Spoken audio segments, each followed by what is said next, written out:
Hey, what's up? What up? What's good? What's up? What's good, people? It's me, L3027, being bothered by this piece of thread that just came out on my sweater. Dear God, that won't go down. Anyway, Angry Teacher Chronicles. Um, yeah, and we're back. Yeah, we're back for another review. This is going to be our review for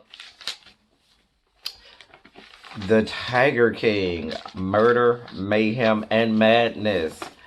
And we're going to be reviewing episode 5, Make America Exotic Again, episode 6, The Noble Thing to Do, and episode 7, Dethroned, which is the last episode.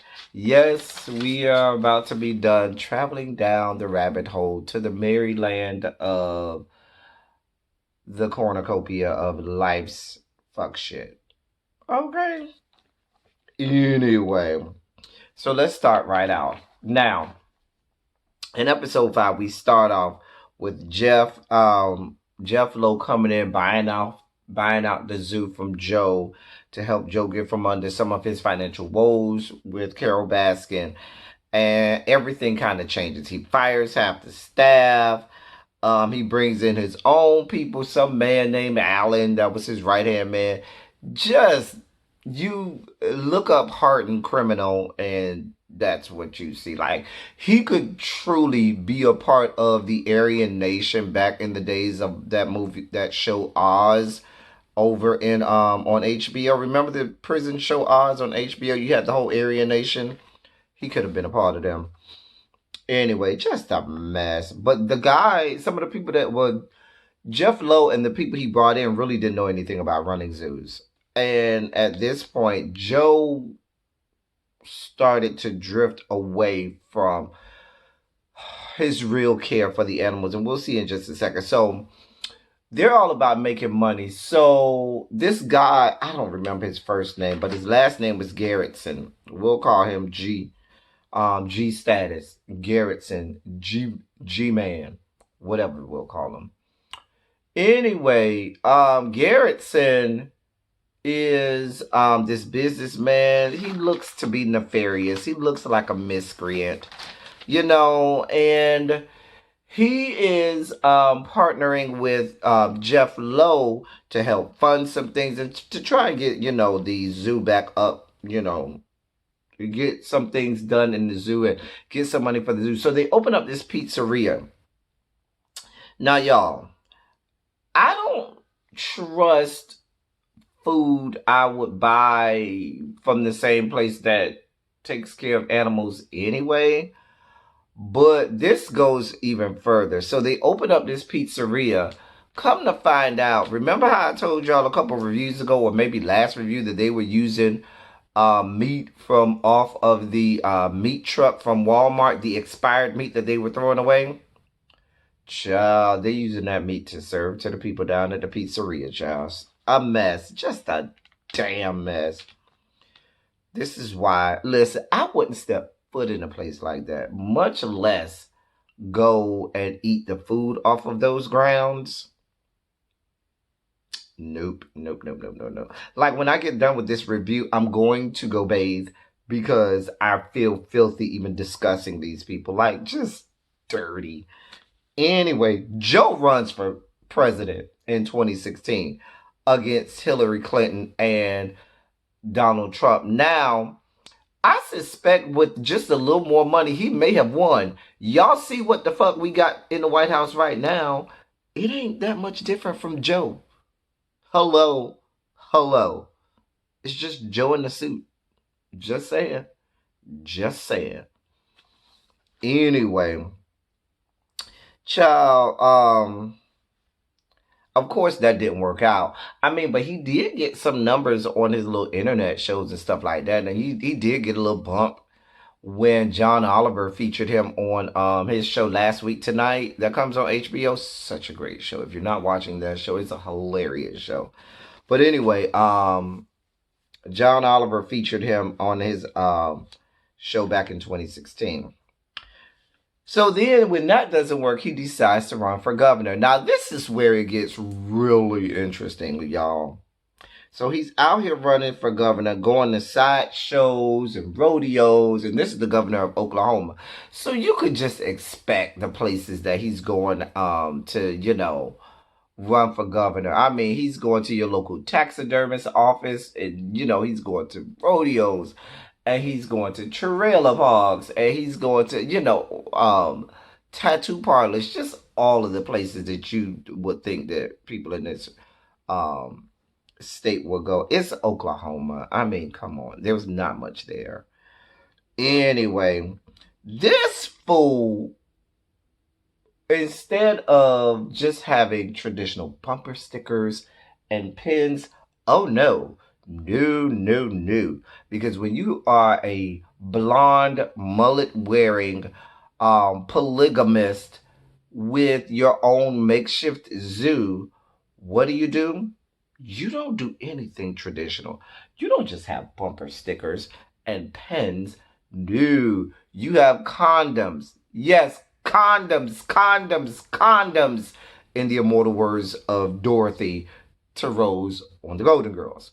Condoms, people. He had condoms with his face on there saying Joe Exotic for governor.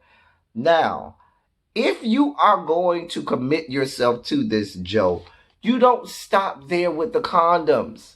Okay? Talking about, oh, you might as well get me for protection because you'll be screwed.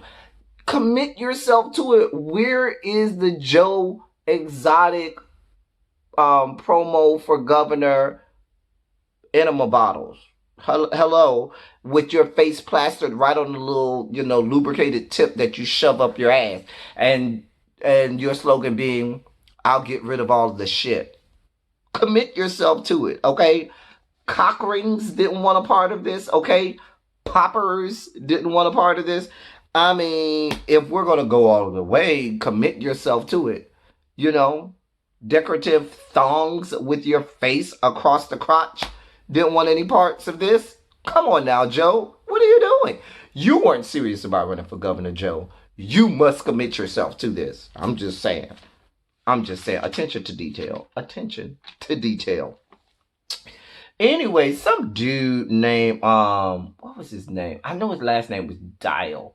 I want to say his first name was Josh. Anyway, he's the campaign manager that Joe had got from the ammo department down to the Walmart there. Because when you're in Oklahoma, the biggest thing in Oklahoma is Walmart. Y'all know those little small cities, those little small states. When they get a Walmart in town, they think they done came up, honey. And that's just what we got. So being the manager of the ammo department down at the Walmart is damn near being Bill Gates, down to Oklahoma. I'm just saying. In the realm of these people, the cornucopia of life's fuck shit we're talking about here. Oh, this dude might as well have been Bill Gates, and I'm just saying, and Warren Buffett all in one. Anyway, Joe, one day he was filming, and he was doing one of his regular internet shows.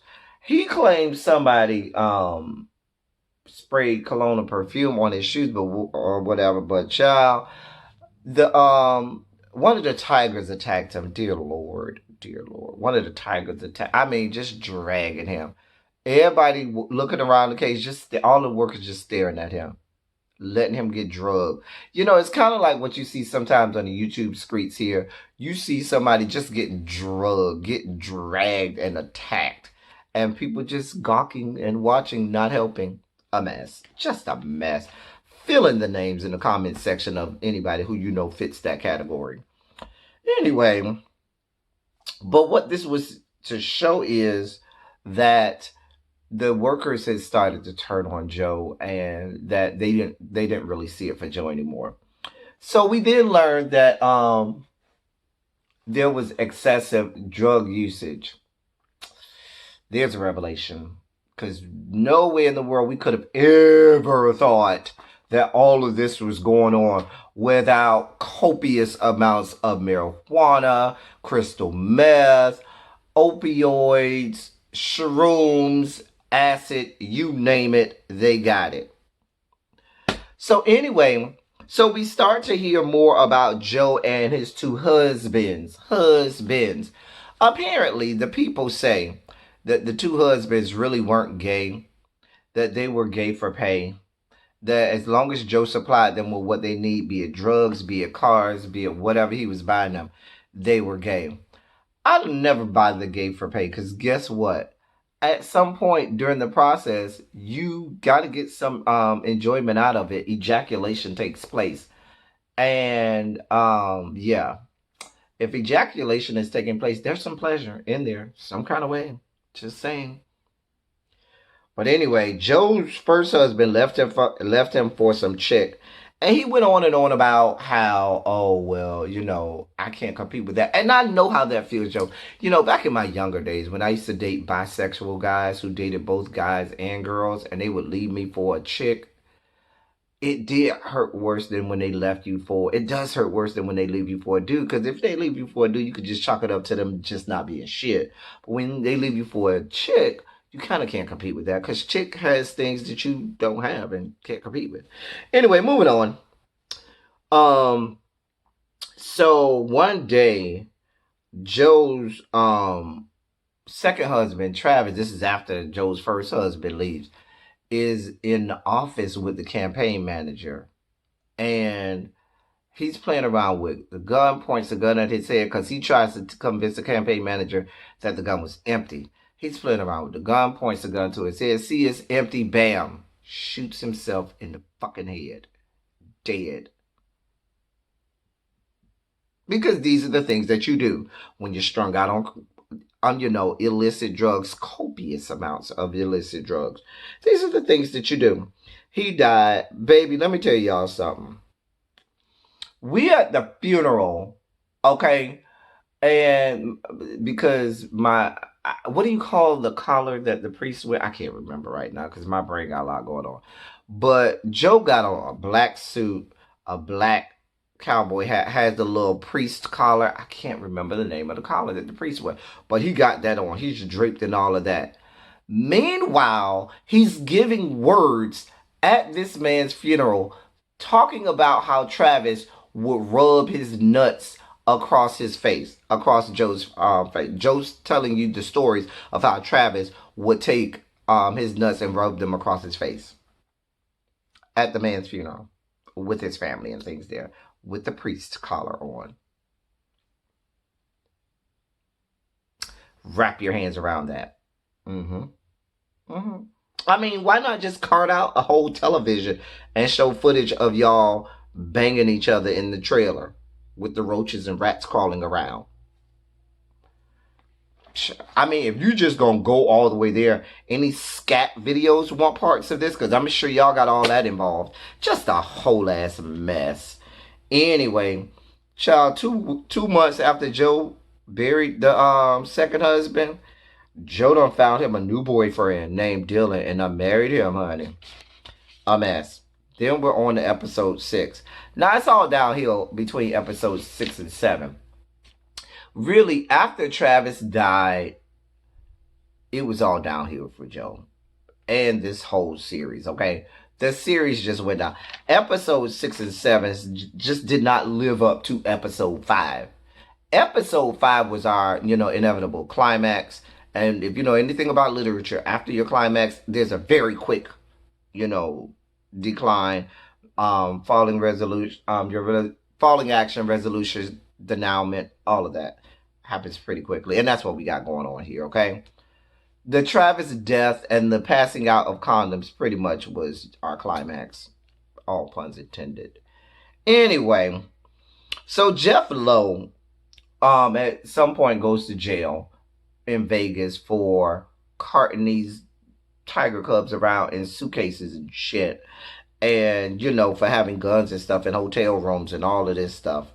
He goes to jail and they tell him you got to do right or he gets probation basically. And then that's when you can tell I think this is where he got himself to the point where he had to make Joe the fall guy. to get all of the eyes off of him and have somebody else go down for everything. So that's when we find out apparently the feds are investigating Joe. Probably because when you start to run for governor, the government starts to look into your background and things like that, and they try to, see what you're doing. So now the feds are looking into Joe, and they go back and forth about a whole lot of stuff Joe was doing. And Jeff Lowe was filming everything always. Anyway, inevitably, Jeff gets so angry with Joe at one point, he kicks Joe out the zoo. Tells him don't come back. Threatens his life. Joe leaves. Okay? But before he left, Joe burned a whole bunch of documents and a whole bunch of evidence that the feds might have could have used against him. But Joe leaves. He moves to some undisclosed location in Oklahoma because he ain't want nobody to know where he is. Burner phones and all kinds of stuff. Just trying to run away from Jeff because he really thought Jeff was after him. So then the employees are being made to say that Joe retired. Y'all know Joe ain't retired. People know Joe ain't retired, but they making the employees say all of that stuff. And so they start to make the case about Jeff and his band of merry men and henchmen really setting Joe up. That Jeff and this Allen dude and the Garrettson dude were setting Joe up, okay? James was his name. James Garrettson is the guy. That's his name. But James Garrettson ended up turning state's evidence or feds evidence and becomes an informant for the feds. So he's around here, meeting with people, taping people. And I mean, federal government, you got to think that you can find anybody with a higher than 65 IQ score with which to do this with, because the people who you all are commissioning to do all of this stuff for you all, these informants, child, not the sharpest knives in the drawer. I'm just saying. Anyway, one day the FBI calls Carol and her husband and tells them that there is a credible plot out to kill them. Because they're saying that Joe paid the Allen dude. Mind you, we find out earlier that the Allen dude and the Joe dude, and not Joe dude, but Joe Exotic and the Allen dude don't see it for each other. I mean, they can't stand each other. And I don't see how with somebody who you can't stand, at the next breath, now y'all working together for this to plot to kill someone. This shit just doesn't make sense. Joe ends up getting arrested. He moves to Florida, and then while he's in Florida with his new husband and the new young guy who he married right after Travis died, the new young little white boy he married, and they moved to Florida, was lying to people saying they was in Belize, and Joe gets arrested. Jeff closes down the GW Zoo that's in Winterwood, Oklahoma, and he has plans to open up a new zoo down by the Texas-Oklahoma border behind some casino or something like that. He's trying to do away with everything that is Joe Exotic. And then we're on to episode 7. And like I said, at this point, episode 7 is all about the trial and them, getting Joe convicted. Yes, he got convicted. So Joe goes to trial. We learn that Tim Stark is going in with Jeff Lowe on this zoo. Remember, Tim Stark was this guy who had his own makeshift safari zoo thing up in, I think, Indiana or somewhere, Illinois, somewhere around that area. Anyway, so he's working with Jeff Lowe to build this new big zoo down by the Oklahoma-Texas border. Jeff lets the feds into the old GW Zoo, and they, go through and find a whole bunch of Joe's stuff that they can use for the case or whatnot. And they find out about him killing tigers. They dig up the bones of the tigers, the 5 tigers he killed. And Joe made no bones about it. He said he killed the tigers. They, get documents and records about him selling tigers. It's just all downhill for Joe at this point. I mean, as if his life wasn't already a downhill spiral anyway. But I guess if you like it, I love it. I guess, the sequin shirts and stuff, made him feel like he had arrived. Anyway, they done got all Joe's, so down to the trial, they got this trial. They done got all Joe's old employees to testify against him. Everybody turning on Joe. Everybody. I wonder if the lesbian testify, because she never said if she did. I know the manager do prosthetic legs. He stayed loyal to Joe. He never testified, and they never asked him to testify because they knew he wasn't going they knew he wasn't going say nothing bad against Joe. The lesbian, I don't know if she testifies because she doesn't say if she does. But the other guy, who was the head animal keeper, the one with the long blonde hair, he was here for all the shits, and he definitely testified. The ex-husband testified. Everybody testified. Y'all know the ex-husband ain't see it for him anyway. I do not have coronavirus. That was just a cough. There's a lot of pollen in the air. Let it go, okay? Let it go. Anyway, because I knew what y'all thinking. So, Joe is found guilty, okay? At this point, Joe, I'm going to be in here for a while. Fuck it. I'm telling on everybody. Everybody going to get something. Kind of like when you was little and you got a beating for something and you know your brothers and sisters did something too. Oh, no, I ain't going to be the only one getting a beating. Their ass going to get a beating too because they did X, Y, Z, A, B, and C. Joe starts working with Peter. The very same people that couldn't stand him. Now, mind you, if you know anything about Peter, Peter is worse than the Beehive, those Beyonce lovers. Peter is worse than them. These are the people who you don't want to fuck with and fuck off with. Just like the Beehive, because they will come at you about Beyonce. Hell, the Beehive got one of my lives taken down by YouTube because I said something bad about Beyonce. Y'all know how them whores are in the Beehive. Well, fuck you, Beehive, and fuck Beyonce. And now this video will only have 10 views because the Beehive is undefeated. Love you, Beehive. I didn't mean it. I really didn't. Anyway, so he's working with Peter. So they're now trying to take down Doc Antle, and all of the makeshift safaris and zoos around the country. Because Joe telling on everybody. We find out that Joe ends up getting 22 years, honey. Jeff Lowe and Tim Stark done fell out because Tim Stark finds out that Jeff Lowe ain't shit and ain't got no money, just like Joe said. And pretty much that was it. Joe's in jail.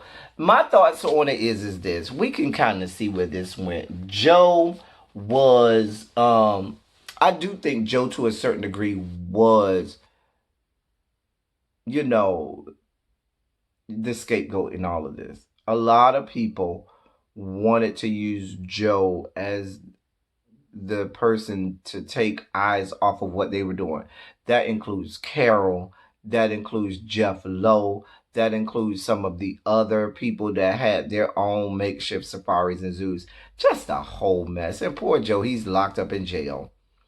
I mean, it is what it is at this point. It was funny. It was hilarious. It makes you feel better about your own life when you see these people and what they got going on. But should Joe be in jail? Who's to say? Because I don't know all of the information that was presented in the trial. I don't know how editing went with some of the stuff that Netflix sent me. So without all of the information, I don't know. Maybe he deserves to be in jail, maybe not. But that Carol Baskin need to be just as much in jail as Joe. You killed that man. You killed your husband, Carol. That's who y'all need to be investigating her. Anyway, I mean, that is the real crime is the fact that Carol Baskin is out here making millions of dollars and still, rolling across the fruited plains and ain't nothing happened to her and she killed her husband. Child, but that was Tiger King, Murder, Mayhem, and Madness. I thoroughly enjoyed this. And that, dear friends, unfortunately, is our end down this rabbit hole through the lives of those with which we call the cornucopia of life's fuck shit. I hope you thoroughly enjoyed this just as much as I did. And until our next review and our next video, I'm out of here. Thank y'all for coming. Y'all drive safely.